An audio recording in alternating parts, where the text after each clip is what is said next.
अक्सर आपके अंदर एक सवाल होता है कि अगर मैट्रिमोनियल डिस्प्यूट चल रहा है तो सेटल किया जाए या नहीं किया जाए। क्या जो है एक वन टाइम सेटलमेंट दे के केस को ख़त्म किया जाए या नहीं किया जाए।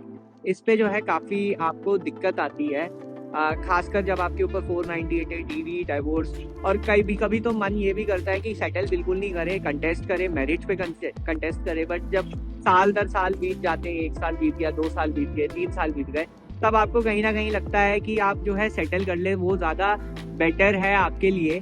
तो आखिर सेटलमेंट का रूल क्या है, कब जो है सेटलमेंट करनी चाहिए, कब जो है आपको सेटलमेंट नहीं करनी चाहिए, इस पे आज मैं पूरा वीडियो आपको बताने जा रहा हूँ। अब देखिए, सेटलमेंट में जो इशू रहता है कि पहले आपको ये देखना है कि आपके ऊपर मेंटेनेंस कितनी बनेगी। अगर मैं आपको एक चार्ट बता देता हूँ कि चार्ट ऐसा है कि अगर आपकी वाइफ है जो अर्निंग नहीं है तो 30% के आसपास आपकी मेंटेनेंस बन सकती है। अगर आपका एक बच्चा है और वाइफ वर्किंग नहीं है तो अराउंड 50% तक मेंटेनेंस जा सकती है। अगर 2 बच्चे हैं और वाइफ वर्किंग नहीं है तो 60% तक आपकी जो भी in hand salary code calculate करेगा उस हिसाब से मेंटेनेंस होगी। और फिर जितने साल केस चलेगा उसके एरियर्स आपको अलग से देने पड़ेंगे। अब मैं एक एग्जांपल लेके आपको समझा देता हूँ कि सपोज आपके ऊपर जो है 50,000 रुपये महीना मेंटेनेंस बन जाती है, तो आपका केस अगर 2 साल भी चल रहा है तो यानी 12 लाख रुपए आपको सिर्फ 2 साल में पे करने होंगे वाइफ साइड को। और अगर वाइफ साइड आपकी 12 से 15 लाख रुपए अभी मांग रही है तो ऐसे केसेस में सेटल करना जो है बहुत इजी रहेगा और आप सेटलमेंट ही करिए, कंटेस्ट मत कीजिए। कई लीगल एडवाइजर्स ये एडवाइस नहीं देते हैं और वो अपने रीजंस होते हैं उनके कि क्यों नहीं देते। पर अगर आपको मेंटेनेंस में ही अगर पैसा देना ही देना है तो ऑब्वियसली आप कंसीडर करो कि ऐसे केसेस में सेटलमेंट करो। और उस टाइम ये मत सोचियो कि 12 लाख या 15 लाख। अपने लीगल एडवाइजर से ये सवाल जरूर पूछिए कि आपको आखिरकार कितनी मेंटेनेंस देनी पड़ेगी। उस हिसाब से जो है आप डिसाइड कीजिए कि आपको सेटलमेंट करनी चाहिए या नहीं चाहिए। चलिए ऑफिस चलते हैं, फिर मैं आगे और चीजें बताता हूँ।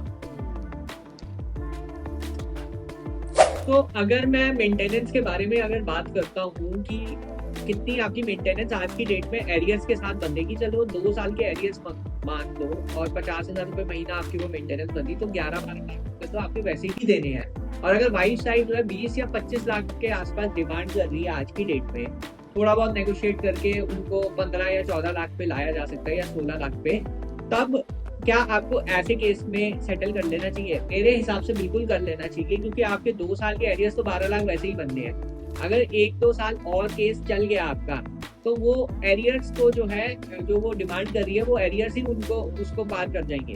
तो आप ये देखिए कि 2 साल तो केस आपका चलना ही चलना है क्योंकि कोर्ट में केसेस लंबे चलते हैं और तब तक आपको मेंटेनेंस देनी पड़ेगी। अब आप ये कहते हैं कि जी हम तो अपील में जाएंगे, स्टे ले लेंगे। देखिए, हर केस में गारंटीड स्टे नहीं मिलता है। बेटर ये रहता है कि मेंटेनेंस बनने से पहले ही आप सेटल कर लीजिए, क्योंकि मेंटेनेंस बनने के बाद दूसरी पार्टी की डिमांड बहुत हाई हो जाती है। तो यहाँ पे अगेन वही मैं चीज रिपीट कर रहा हूँ कि आपको पता होना चाहिए कि एरियर्स कितने हैं अभी आपके, कितनी मेंटेनेंस बनेगी, एरियर्स कितने बनेंगे, फ्यूचर मेंटेनेंस कितनी देनी पड़ेगी और अभी डिमांड क्या है वाइफ की। प्लस आपको इसके साथ साथ आपको डिवोर्स भी मिल रहा है, साथ साथ आपको जो है आपके सारे मामले भी खत्म हो रहे हैं, आप अपनी लाइफ में आगे बढ़ेंगे। तो ये सब कॉस्ट भी आपको कैलकुलेट करनी है और उस हिसाब से आपको देखना है कि यार जो दूसरी पार्टी मांग रही है क्या वो रीजनेबल है या नहीं है। तो ये जो है एक असेसमेंट आपको खुद करनी पड़ेगी, कोई आपकी हेल्प नहीं करेगा इसमें, क्योंकि आपकी लाइफ है, आपको जो है इसमें फैसले लेने पड़ेंगे।